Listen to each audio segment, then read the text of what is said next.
De Papo com Cidinha, desta vez e ainda continuando e focando 13 de maio, uma data que deixa muitas dúvidas em relação à libertação dos escravos.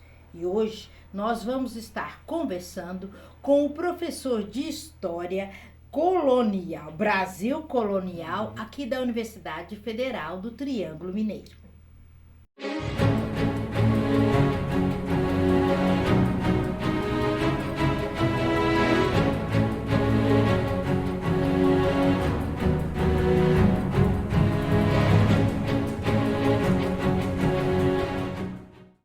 Professor Marcelo Souza Silva, 13 de maio.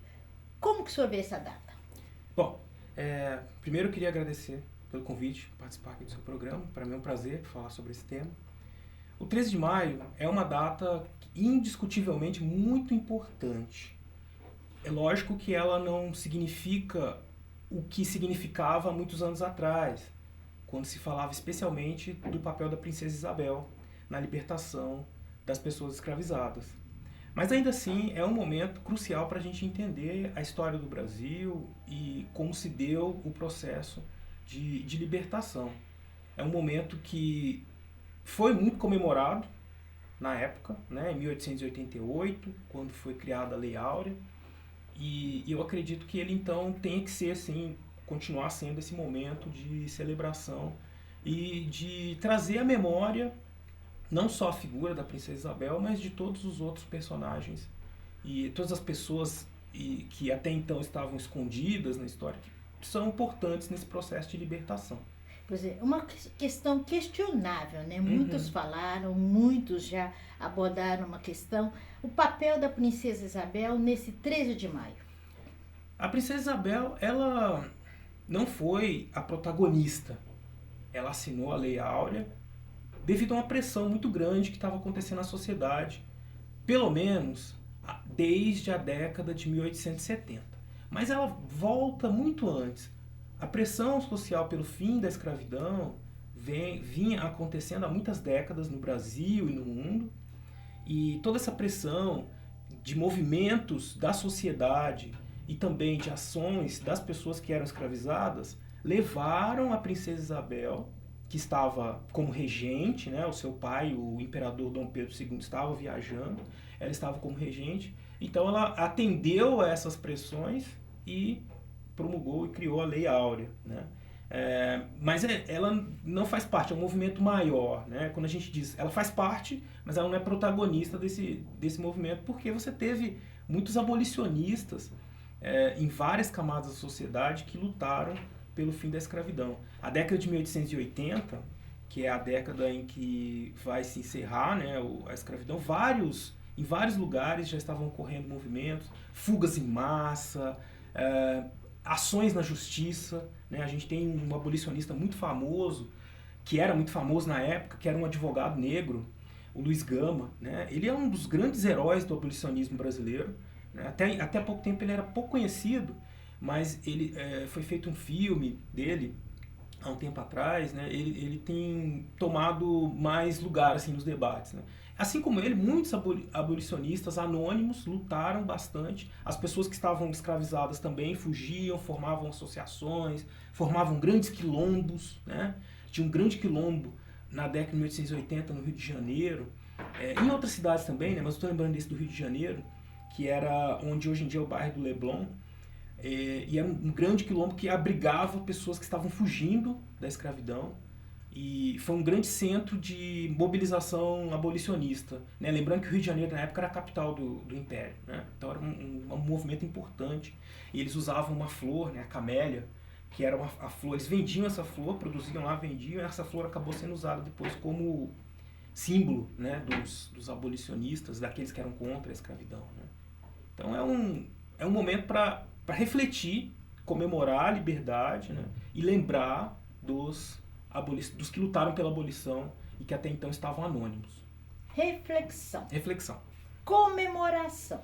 13 de maio tem tido essa importância na comemoração e na reflexão? Ele, por muito tempo, foi a data oficial, né, de reflexão sobre a questão negra no Brasil, mas vários de vocês que estão assistindo devem pensar assim, eu aprendi muito sobre o 13 de maio e a Princesa Isabel. E o que a gente tem feito nas reflexões atuais é justamente, como eu disse, falar desses outros personagens e mais ainda, falar sobre o que não aconteceu. Porque se houve a libertação, não houve a devida correção, né? O que significa isso? As pessoas foram libertas, mas não foi oferecido para elas nenhum tipo de indenização, né? E hoje em dia, quando nós falamos de políticas reparatórias, cotas e tudo mais, cotas é uma parte desse processo, né? Cotas raciais. Por quê? Não faz tanto tempo assim, pouco mais de 130 anos, do fim formal da escravidão, e as pessoas foram deixadas ao Deus dará, né? E isso não é justo por vários motivos, mas principalmente porque elas trabalhavam de graça. As gerações que vieram depois continuaram sofrendo com um trabalho, com o racismo e com uma forma de trabalho precarizada. E não foi nunca cogitado por parte do Estado qualquer tipo de indenização que pudesse garantir a elas alguma possibilidade de sobrevivência fora desse estado de trabalho precário. Ou seja, a gente, quando chama de abolição formal, estamos falando o seguinte, que houve o fim da escravidão, legalmente ninguém pode até hoje, né, trabalhar como ser escravizado, ser vendido, né, e se transformado em coisa, porém não houve a emancipação efetiva dessas pessoas por parte do governo, do Estado, né? Houve um movimento até ao contrário. Os ex-proprietários de escravizados que tomaram o poder a partir da proclamação da República fizeram pressão por décadas para que o Estado os indenizasse, porque teoricamente eles teriam perdido as suas propriedades e eles queriam que o governo pagasse a eles, né? E ninguém recebeu nada, menos mal, os proprietários não receberam, mas aqueles que trabalharam por gerações como escravizados também, nós temos essa dívida histórica, né? Que é um debate muito contemporâneo. Basta lembrar que no ano passado houve uma movimentação por parte do Ministério Público Federal para pressionar o Banco do Brasil para pagar a indenização, porque o Banco do Brasil, no século XIX, financiou o tráfico. Financiou o tráfico, sim. Esse Banco do Brasil que a gente tem hoje financiou o tráfico. Eles emprestavam dinheiro, porque ser traficante era muito oneroso, então eles emprestavam dinheiro para que as pessoas fossem lá em África comprar pessoas para trazer para cá para ser escravizado. Um conjunto de historiadores descobriu, né, esses documentos, publicou esses estudos e eles promoveram, né, incitaram o Ministério Público com relação a essa questão da indenização, né? Mas é um debate que ainda está muito, muito recente, né? Apesar de ter sido muito discutido nos movimentos negros há muitas décadas, né? Ainda existe uma grande resistência, mas cada vez mais eu acredito que as pessoas estão reconhecendo que é preciso algum tipo de reparação, até por conta da estrutura social que nós criamos após a escravidão, que é muito desigual, né? Não foi dadas as mesmas oportunidades para todos. Eu só falando em reparação, uma questão, quer dizer, levantou a questão do Banco do Brasil como devedor. Devedor. Uhum. E assim, a reparação em relação ao negro hoje, como é que tá? O senhor acredita que essa reparação tem ocorrido? Tem, mas ainda ela é muito pequena comparado com o tamanho da dívida, né? Se a gente pensar a escravidão, no Brasil durou bem mais, quase 400 anos, né? Nós temos uma dívida com as pessoas africanas que vieram para cá e por gerações trabalharam e sofreram todo tipo de violência, mas não foram só também os negros, a gente não pode esquecer da questão indígena, né? Os indígenas também sofreram uma série de perdas e continuam sofrendo, né? Então a gente tem um problema. A nossa história ela tem essa questão de um uso muito grave da mão de obra de outras pessoas sem o devido pagamento. Ou mesmo com a violência, né, da morte, né? Muita gente acabou morrendo por conta desses processos de escravização, tanto indígenas quanto negros. E então a gente tem hoje em dia uma discussão ampla por conta das pressões também dos movimentos sociais, grupos de profissionais, né? Então a gente tem percebido em todos os setores as pessoas negras, elas têm se juntado e debatido, né? Eu acho que esse é um avanço importante que nós tivemos nas últimas décadas, que é trazer para o debate público a questão racial. Então hoje a gente consegue olhar para a questão e falar, bom, existe um problema. Até algumas décadas atrás, o nosso telespectador aí deve lembrar, era uma questão nós falava-se pouco sobre isso, né? E ficava muito em voga a ideia de democracia racial no Brasil. Então você tinha, se a gente pegar aí até a década de 1990 no Brasil, a discussão racial ela era muito pequena e muita gente acreditava que não existia racismo no Brasil, que nós éramos um país em que não havia diferenças de raça. Que havia só talvez alguma questão social, mas nada de raça, né? Não existia preconceito. Infelizmente ainda tem gente que acha isso, mas eu acredito que esse número está diminuindo e tem ficado muito evidente por conta da divisão, né, e das posições que as pessoas ocupam, que sim, há uma diferença muito grande, considerando que a nossa população, mais da metade da população é negra ou é negra nesse aspecto mais amplo, né, mestiços, negros, essas pessoas não estão nos lugares protagonistas, não estão nos lugares de poder, elas não estavam na universidade, elas não estão nos cargos políticos mais altos, elas não estão nos cargos políticos, nos cargos de comando das empresas, né? Então há um problema aí que não é só de mérito, né? Não é só porque as pessoas negras não conseguem fazer isso. É porque há, sim, uma estrutura que veio do sistema escravista e continuou existindo mesmo depois da abolição, que foi esse, da colocação dessas pessoas com menos oportunidades para o desenvolvimento autônomo, né? Então, imagina que acabou a escravidão, não havia escola pública, não houve acesso à terra, não houve nenhum tipo de programa de preocupação do governo, nem imperial e nem depois da República, né, que a República foi instalada em 1889, não houve nunca essa preocupação. Olha, o que nós vamos fazer com essas pessoas, né? O que houve foi uma política de substituição de mão de obra, que vinha acontecendo desde 1850, então eles falavam, bom, a escravidão vai acabar, nós precisamos de mão de obra. Aí já entra o racismo de novo. Por que eles fizeram? Trouxeram imigrantes europeus para ocupar o trabalho que antes era feito pelos negros. É lógico, isso atendia a necessidade de criar mais mão de obra, né? Mas também fazia parte de um projeto racista de embranquecimento da nação, né? Então falar, a gente não vai trazer mais negros, vamos trazer brancos para que a gente tenha uma nação de maioria branca, né? E vejam, parece hoje em dia um negócio absurdo de se falar, mas foi defendido, né? Os trabalhos de história mostram isso, tem documentos sobre isso, defendido na Câmara dos Deputados, no Senado. Era uma política do governo, continuou sendo uma política do governo por muito tempo, essa coisa de, não, nós precisamos ter uma nação branca, então só vamos aceitar imigrantes brancos, né? E é lógico, aí chegam aqui, tem o racismo, né? O racismo continua existindo como uma estrutura fundante da sociedade brasileira. As pessoas, mesmo quem vieram para cá são os imigrantes pobres, lógico, né? Então todo mundo que está assistindo, que é descendente de algum tipo de imigrante europeu, sabe que os imigrantes que vieram para cá eram extremamente pobres, eram perseguidos lá na Europa também, né? A ralé também. Mas chega aqui, eles são beneficiados pela estrutura racial, que é o que? Eles são preferidos para fazer os trabalhos, né? Eles conseguem financiamento, eles têm auxílio dos seus países de origem, né? Eles têm um suporte.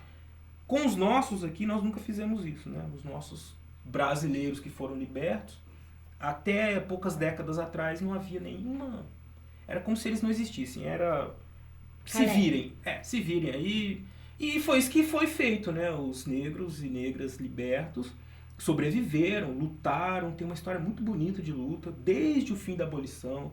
Eles formaram associações, eles fundaram jornais, se ajudavam para conseguir um ou outro estudar, né? Então você tem sim a formação de um grupo intelectual, você tem políticos. Na década de 1830 tinha um partido político negro que era o maior partido político do Brasil, né? E que depois foi desmantelado, né? Mas eles tinham gente no país inteiro movimentando, discutindo a questão racial, né? Isso é uma luta então de décadas. Pessoas negras não foram libertas e falaram assim, se virem, e aí eles ficaram parados esperando cair do céu. Não, elas foram realmente à luta, e é muita luta, uma luta que a gente está conhecendo mais agora, na história dessas pessoas, e se a gente tem hoje em dia política de cotas, a discussão da questão racial, é fruto de toda essa luta, né, de décadas e décadas dos movimentos sociais, de intelectuais, de homens e mulheres, negros e negras, que enfrentaram muitos obstáculos para fazer valer sua voz, né? Então, hoje nós estamos aqui, né, duas pessoas negras falando sobre esse assunto. Isso é muito significativo, né?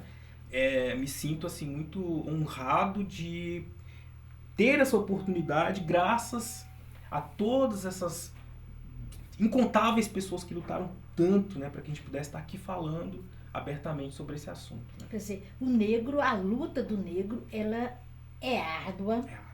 Desde quando ele veio da África para cá, e a luta para ele se manter, a luta para ele se sobrepor, uma remuneração inferior a tido raça branca, e a questão das cotas, professor. O senhor acha que a reparação é fundamental, foi suficiente ou ainda precisa de uma nova reparação? Ela é importante, como eu disse, é uma parte desse processo. Se a gente quer desenvolvimento social, o Brasil como um país desenvolvido, um país justo, um país que é para todos os brasileiros, é fundamental que a gente tenha políticas como essa. Não só essa, né? E precisa expandir. A gente tem uma estrutura que é baseada em questões raciais. O racismo, como eu disse, ele é um elemento presente em muitas das nossas relações sociais. E isso vai acontecer em vários ambientes, né? No ambiente escolar, no trabalho, né? Até mesmo quando a gente pensa na representatividade, né? Por exemplo, quem são as pessoas negras que são famosas? O que elas fazem, né? Geralmente, nós conhecemos muito mais pessoas negras que estão no ramo das artes, dos esportes, né? Nós conhecemos poucos cientistas negros. Existem profissões em que os negros são subrepresentados. Isso, qual que é a diferença? Que diferença isso faz? Toda a diferença. A diferença de criar uma cultura que enfrente essa questão racial, que mostre que as pessoas negras também têm condições, dadas as devidas condições, oportunidades de participar, de fazer parte de qualquer desses ambientes. Então a cota é um pedaço, mas precisa muito mais, né? A gente precisa pensar nas melhorias do ensino básico, né? O ensino básico gratuito, de qualidade, né? Então, mas desde a creche, né? Vejam que o que acontece com um filho, uma criança negra cuja mãe tem que trabalhar o dia inteiro e não tem acesso à creche, por exemplo. O que vai acontecer com essa criança? Qual vai ser o futuro dela, né? Então é preciso cuidar desde a primeira infância, um bom cuidado dessas crianças, né? Depois na escola, trabalhar na escola. No curso de História, a gente já teve outros projetos e sempre está pensando nessa questão de ir para a escola, falar com as pessoas, né? Às vezes voltar para a questão racial, mas trazer para os alunos essa percepção de quem eles são, a questão de ele ser branco, ser mestiço, ser negro, como é que isso tem influência na sua vida, né? Então, ter essa formação, esse letramento racial, essa ideia de como funcionam essas questões raciais no Brasil. Tendo essa boa formação, aí vem a questão das cotas, porque as coisas vão caminhar juntas, né? Uma boa formação, uma política de cotas, ela vai complementar tudo isso. A mudança profunda vem dessa transformação lá desde o começo, da base, né? As cotas, elas vão complementar, elas têm elas vão fazer parte de um processo que um dia talvez não sejam mais necessárias, um dia, por enquanto não são. Então elas caminham junto, elas precisam de outras políticas públicas, né? E tá, eu tô falando de educação que é minha área, mas vale para tudo. Saúde, né? Acesso à saúde, condições de trabalho decente, né? Então a pessoa... É um absurdo que a gente tenha que viver hoje em dia com a pessoa trabalhando 10, 12 horas por dia. Como é que vai dizer que acabou a escravidão? A pessoa trabalha 12 horas por dia. Que hora que ela vai ter tempo de conversar com os filhos, de viver a vida que ela não tem acesso, porque ela é obrigada a trabalhar para sobreviver o tempo inteiro? Eu não estou fazendo discurso contra o trabalho, não. Mas tem gente que trabalha muito menos. Né? Quem são as pessoas que trabalham muito menos? Majoritariamente brancas. Ah, mas elas não se esforçaram. Sim, mas e as outras que não tiveram a menor condição, a não ser de trabalhar para sobreviver? Né? Então vejam, é o que eu estou dizendo, é um problema que passa por várias áreas. Né? E tem muito a ver com a escravidão, porque aqui no Brasil o trabalho extenuante, o trabalho para cansar, para a pessoa não conseguir fazer mais nada, só trabalhar e sobreviver, é coisa para os negros. Foi reservado para os negros. São os negros que fazem o trabalho pesado. Os outros têm acesso a algum tipo de oportunidade e conseguem, na maior parte das vezes, se livrar disso. Na opinião do senhor, então, o preconceito em relação aos negros, ao que eles estão fazendo ou pretendem fazer, ainda existe? Existe.